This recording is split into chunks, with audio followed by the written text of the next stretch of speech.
não há briga entre poderes. O que há é uma grande fofoca. Bolsonaro diz na Federação das Indústrias do Rio que não há crise institucional no país e culpa a imprensa pelo clima de desentendimento. A reforma da Previdência. Secretário do Ministério diz que não há texto alternativo.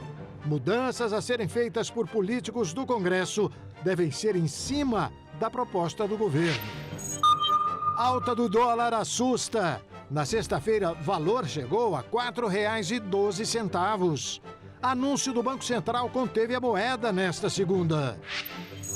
Risco de desastre.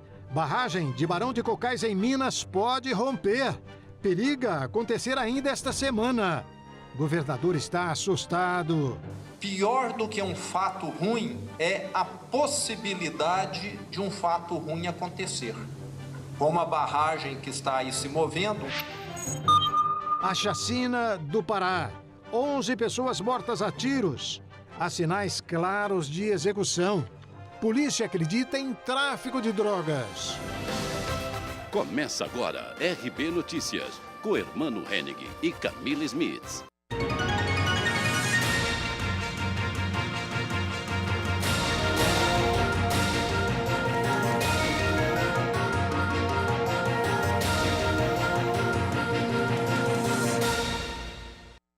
Olá, boa noite. Boa noite. Mais uma barragem da mineradora Vale pode se romper, provocando danos irreversíveis. O governador do estado de Minas está assustado. A barragem Barão de Cocais tem chance de 10 a 15% de se romper. O desmoronamento da estrutura pode ocorrer caso de rompimento do talude em encosta que dá sustentação à mina da Vale. O governador de Minas Gerais, Romeu Zema, do Partido Novo, se pronunciou em um evento sobre o rompimento do talude que deve acontecer esta semana. Eu diria que o momento que nós estamos vivendo nesse pós-Brumadinho é o pior possível. Todos aqui sabem, já vivenciaram isso. Pior do que um fato ruim é a possibilidade de um fato ruim acontecer. Como a barragem que está aí se movendo, um talude, e ninguém sabe exatamente qual pode ser essa consequência. O secretário de Meio Ambiente de Minas Gerais, Germano Vieira, confirmou a possibilidade de rompimento do talude que se move 7 centímetros por dia. Ele ainda disse que a probabilidade da barragem da mineradora Vale em Barão de Cocais se romper é de 10 a 15%. Vieira ainda falou que os cronogramas que as mineradoras precisam entregar para desativar as barragens estão atrasados. Esses cronogramas devem ser apresentados imediatamente e me causa muita preocupação que até o momento de publicação da lei, que foi estabelecido um prazo de 90 dias para apresentar esses cronogramas, apenas 10 barragens apresentaram. Então nós ainda temos uma semana de prazo e nós apelamos aqui a todo o setor mineral que apresentem os seus cronogramas de descaracterização para que os órgãos possam fazer as orientações técnicas. A Defesa Civil do Estado já fez 2 treinamentos com a população de Barão do Cocais, simulando os alertas que serão emitidos caso a barragem se rompa. De acordo com o chefe do Gabinete Militar e coordenador da Defesa Civil de Minas, Coronel Evandro Borges, há 600 barragens no estado, sendo 400 delas ligadas à mineração.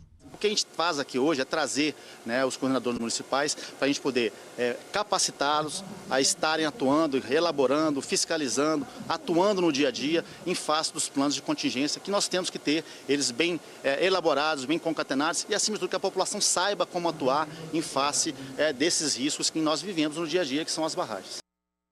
Imaginem agora como está o estado de espírito dessas pessoas que moram lá. Ney Gonçalves Dias, boa noite, Ney. Boa noite, Hermano. Boa noite, Camila. Boa noite a todos. Hermano, saiu hoje o último balanço de Brumadinho. 241 mortos em Brumadinho e 19 pessoas desaparecidas. Ora, vamos a Cocais. É claro que depois de 2 rompimentos de barragens em Minas Gerais, a perspectiva do rompimento de Cocais determinou agora providências iniciais, preparatórias e preliminares. O que acontece é o seguinte, irmão, numa região possível alcance, se estourar o negócio, se o talude arrebentar, é uma parte da zona rural. Esta zona rural já foi evacuada as pessoas. Diz os responsáveis que estão tirando os animais dessas localidades e colocando num lugar onde não haverá o alcance do resíduo da mineração. O que é talude? O talude é o seguinte, quando se forma uma barragem, eles formam aqui uma parede. Esta é uma parede de terra, evidentemente. Quando é hidrelétrica, essa parede é de pedra, cimento e ferro. Mas, no caso da barragem de mineração, ela é feita quase que de barro. Muito bem. Por que ela não é reta? Por que eu não coloco assim o tempo todo? Por exemplo, o talude tem 5 metros de altura. Por que eu não coloco em toda a extensão, para trás, 5 metros? Porque vai estourar o talude. Então, como é que eles fazem? O talude vai caindo em degraus para não forçar o talude a arrebentar. Então, quando chega aqui embaixo, o talude está, por exemplo, a 50 centímetros. Quando a 50 centímetros de minério, de resíduo de minério. Quando o talude original está com 5 metros. O que acontece é que, geralmente, o rompimento se dá em algum momento dentro da barragem. Geralmente causado por infiltração de água. Há um movimento qualquer que ninguém sabe explicar como, e entra água. Só que esse aqui é extremamente perigoso, porque esse aqui, o rompimento está no talude, a perspectiva é do talude. Como você bem disse, irmão, o talude está com 7 centímetros por dia se alargando. Ora, você põe 10 dias, são 70 centímetros. 70 centímetros é horrível. Agora, o governador de Minas tem razão. Você já pensou, irmão? As pessoas lá estão 30 dias fora da sua casa. O cara deixou comida, deixou geladeira, deixou tudo, roupa, deixou a fotografia do casamento, está num hotel sem saber o que vai acontecer, se não vai ter. Realmente, o governador tem razão. Pior do que arrebentar é a perspectiva de arrebentar. Irmã. Obrigado, Ney. Camila. E o secretário especial de Previdência, o Rogério Marinho, afirmou hoje que não há um texto alternativo à proposta da reforma da Previdência e que houve um ruído de comunicação. O secretário especial de Previdência, Rogério Marinho, disse que as mudanças que possam ser feitas acontecerão em cima da proposta do governo, como sempre foi. Ele classificou as informações de que poderia ser apresentado um texto alternativo como ruído de comunicação. O secretário afirmou ainda que a proposta do governo é a mais adequada para mudar as regras da aposentadoria. Mas, se modificações forem feitas, Marinho disse que o relator, deputado Samuel Moreira, do PSDB de São Paulo, tem dito que vai manter um impacto fiscal relevante na reforma. Segundo Marinho, o governo vai se manifestar sobre as eventuais modificações propostas pelo Congresso Nacional somente quando elas forem formalizadas. O presidente da Câmara dos Deputados, Rodrigo Maia, disse que considera muito cedo uma discussão sobre uma proposta alternativa, já que o prazo para emendas no projeto ainda está em andamento, mas defende que o objetivo da reforma da Previdência seja o de garantir a maior economia possível para o país. E olha aí, apesar de todas essas explicações do secretário Rogério Marinho, o presidente Jair Bolsonaro disse hoje que, se o Congresso tiver uma proposta melhor para a reforma da Previdência, deve votá-la. O presidente Jair Bolsonaro também disse que está disposto a conversar com os parlamentares sobre uma nova proposta para a reforma da Previdência. Quer agilidade para votar as propostas que estão dentro da Câmara e do Senado. E se o Câmara e o Senado têm propostas melhores do que a nossa, que coloquem em votação. Não há briga entre poderes. O que há é uma grande fofoca, que parece que, lamentavelmente, uma parte considerável da nossa mídia se preocupa muito mais com isso do que com a realidade, com o futuro do Brasil, que nos inviabiliza, por vezes, atrasam. O que eu mais quero é conversar. A afirmação foi dada durante evento na Federação das Indústrias do Estado do Rio de Janeiro. No domingo, o líder do governo na Câmara dos Deputados, Major Vitor Hugo, do PSL de Goiás, chegou a admitir que um texto alternativo da reforma da Previdência, elaborado pelos parlamentares, poderia ter o apoio do governo. Pois é, boa fala essa aí, hein? O que eu quero é conversar. Nem Gonçalves Dias. Só que a oposição, o presidente Bolsonaro, lá no Congresso, está forte, hein? A ponto de PT se aliar com o Centrão para boicotar as matérias enviadas pelo governo. O que é que você acha disso? Irmão, no começo, o Centrão não gosta de ser chamado de Centrão. Ele gosta de ser chamado de partidos que não estão no governo e nem na oposição. Quais são? PR, o DEM, o Solidariedade, o PTB. E este grupo, irmão, tem se reunido na residência do presidente da casa, Rodrigo Maia, às segundas, terças e quartas-feiras.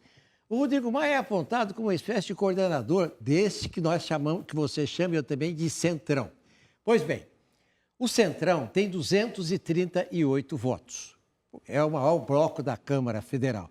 O que acontece é o seguinte, irmão, na semana passada, numa reunião desses partidos, chegaram à seguinte conclusão. Olha aqui, deixa o Senado, deixa o governo para lá, ele não tem como fazer articulação, vamos votar nós uma reforma da Previdência e acabar com esse negócio.